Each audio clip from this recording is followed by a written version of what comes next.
momentum, and our defense found some stops. Dart goes in and intercepted. And Denver has come all the way back. I looked at the clock when they scored. No doubt that we were going to go down there and score. The Giant lead is 32-30 with 37 seconds to go. And Denver's going to get a chance to kick a makeable field goal. And the Denver Broncos have beaten the Giants 33-32. There's really no context for what we saw yesterday. 0-0-0-33. The Broncos score by quarter, the most points in the history of the National Football League by a team who had been blanked for the first 45 minutes. Previous most 31, that was the Falcons in 81. And if you take inventory of the standings and you had Indy with the best record, Denver and New England among those with the best record in the AFC, you're lying because no one did. Maybe Denver because they did make the playoffs last year. And Jason, I want to ask you about what you take from that game when Denver's so bad for the first three quarters. They're able to win it, and they win it in the fashion that they did. What's the takeaway for you of that game? I think Denver might be better off just spotting points than I mean, this dude, Bo Nix, when he's trailing, especially 2 scores, has been unbelievable. It's been crazy, the difference in the production. When he has to have it, he is showing time and time again this year so far that he can live up to that moment. Now, the Giants did them some favors, and as good as Jackson Dart looks, he's still figuring out how to win in this league. You know, that interception late was a costly mistake. You wanted their kicker to fly home on a different airline. Listen, far be it for me to beat up on kickers. I don't think that's what we should be focusing on. Okay. Yeah, I would be a little bit upset, but I think they lost that game for a lot more reasons than the kicker. And I think, the Giants were in a position where there's no way they should have let Denver come back, even how good Bo Nix was, how good Courtland Sutton was. They made big play after big play, 50-50 catches. They had the one fluke bobble that went their way early, but the poise and passion and desire to win that Bo Nix is showing is very promising for the Jude was supposed to be on Frontier. Jude he can say it even more. Jude was supposed to be on Frontier because Spirit didn't upgrade it. They got them 2 seats in the front. Oh, do they? That's like first class. That's unsportsmanlike on RC. It's in sports. Well, I'm just saying, if he should have been on Frontier, the defensive coordinator, the defensive coaches, and the defense should have been on Frontier right with it. 33 damn points in the fourth quarter because you playing scared and trying to preserve a win instead of continuing to put your foot on the neck. 3-man rushes on 3rd and forever. Like, what the hell are you doing, man? Go ahead, Scott. That's what you're supposed to talk about. I know. It's okay. I don't want to miss this. I'm not going to let y'all talk about the kicker without bringing up 33 points by defense. And that's reasonable. Now, when the schedule came out for Monday Night Football, I'm not going to lie. When I saw we're going to New England and Indy, how is that going to work? And now we're like, those might be some of the best teams we're going to get to see. Yeah. New England leading the AFC East for the moment. Indianapolis has the best record in the AFC, Swag. You're nodding your head. Are these teams you believe we're talking about when we get to the wintertime, when we get to the tournament? Absolutely, I do. One, I'm going to start with New England. Mike Vrabel is one of the best head coaches in the NFL. Absolutely. And we all knew that before Tennessee fired him. But the way that this team is playing, when you think about New England, clean football, a young quarterback with Josh McDaniels back in the role that I think he thrives in as an offensive coordinator. Drake May obviously making plays, but when you look at this defense, when you look at the players and the way that they execute in situational football, that speaks to coaching. They went to Buffalo and won a game on the road. Correct. A lot of that was situational football. Yep. Quarterback making some great plays, but this team is prepared.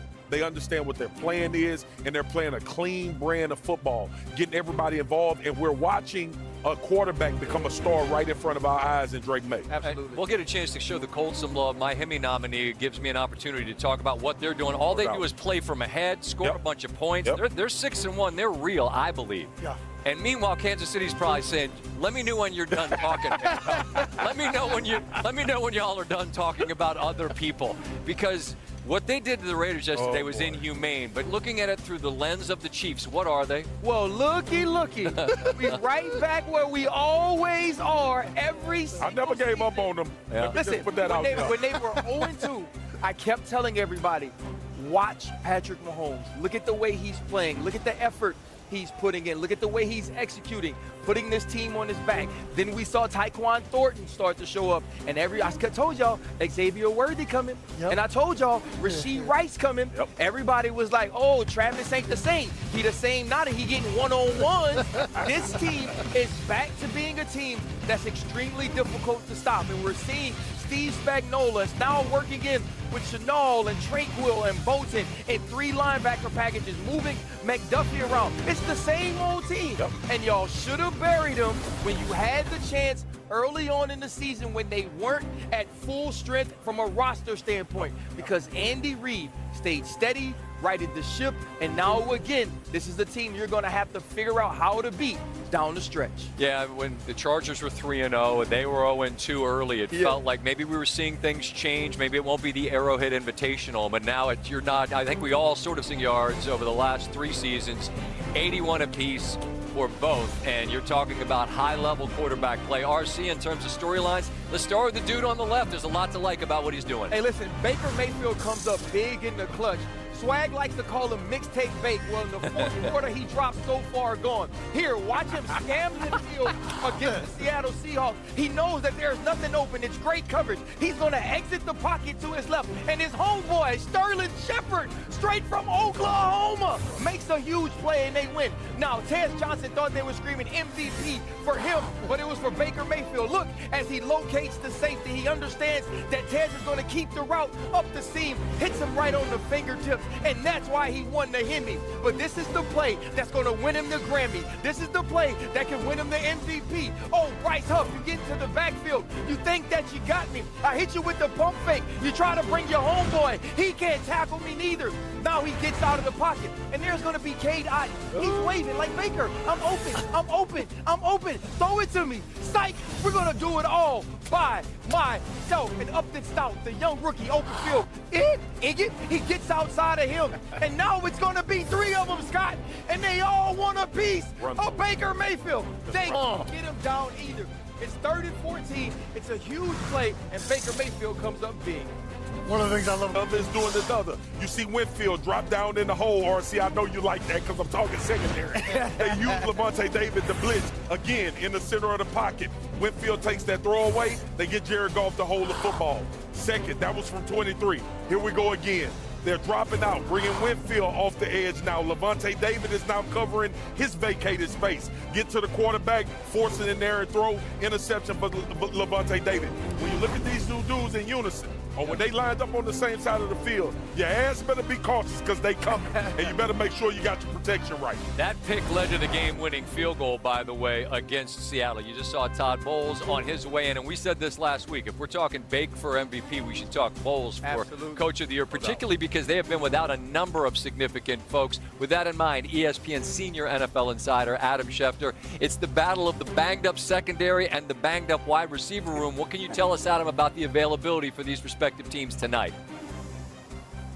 Well, Scott, the Buccaneers wide receivers aren't quite as banged up as people thought they would be going into tonight's game. It looks like Emeka Egbuka is going to be able to play tonight. We're waiting for the official active-inactive list to come out, but it sounds like he is tracking to play. The team thought this weekend that would be the case. They said there was a real possibility he would play. It's a low-grade hamstring injury, and it looks like he'll be out there tonight helping Tampa's offense. And, of course, they will be getting back their other standout veteran wide receiver, Mike Evans, who's missed time with the hamstring injury, but should be back tonight. Again, 3 games that he missed. So if you get back Evans and you combine him with Egbuka, that is an ideal combination for the Buccaneers, especially against a Lions secondary that is going to be shorthanded tonight. No Kirby Joseph, no Terrion Arnold, no Avonte Maddox. DJ Reed's on IR, and Brian Branch, of course, is suspended. So there are questions about the Lions secondary going into tonight's big game in Detroit, and the Buccaneers have gotten some reinforcements. We'll wait for that official word about Egbuka being active, but that is the expectation now, Scott. All right, Adam, appreciate